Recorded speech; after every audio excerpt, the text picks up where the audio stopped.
ஹெட்செட்டை போட்டு படத்தை பாத்துக்கிருக்கீங்க. எப்படிங்க அப்படி இருக்கீங்க நீங்க? உங்களுக்குன்னு அதாவது சவுண்ட் ஸ்பீக்கர் வச்சு இல்ல, உங்களுக்கு தேவையானது நீங்க மட்டும் அப்படி சுகவாசியா இருக்கணும். டிவி பார்க்காதனா ஹெட்செட் போட்டு நீங்க மட்டும் பார்க்கணும். அப்படி உங்களுக்கு படம் பார்க்கணும்.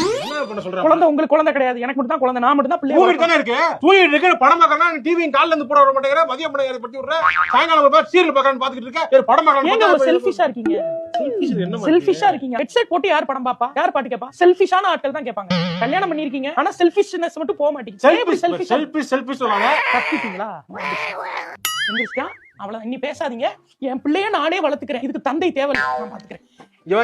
சரி இங்க வா, பாக்கலவா என்னடா பண்றது ஒரு ஆம்பளை வீட்ல. இப்பதான் போய் ஹெட்செட் போட்டு பாருங்கன்னா வந்து பார்த்தா செல்ஃபிஷா இருக்கீங்கன்னு திட்டிட போறா. என்ன ஒரு ஆம்பளை வீட்ல என்னதான் பண்றது அப்ப உட்கார்ந்துகிட்டு? இப்படி ஹெட்செட் போட்டு கல்யாணத்துக்கு அப்புறம் செல்ஃபிஷா இருக்க எந்த ஹஸ்பண்டையும் நான் பார்த்தது கிடையாது. எப்படிதான் இவ்வளவு செல்ஃபிஷா இருக்கீங்களோ? சுயநலவாதி.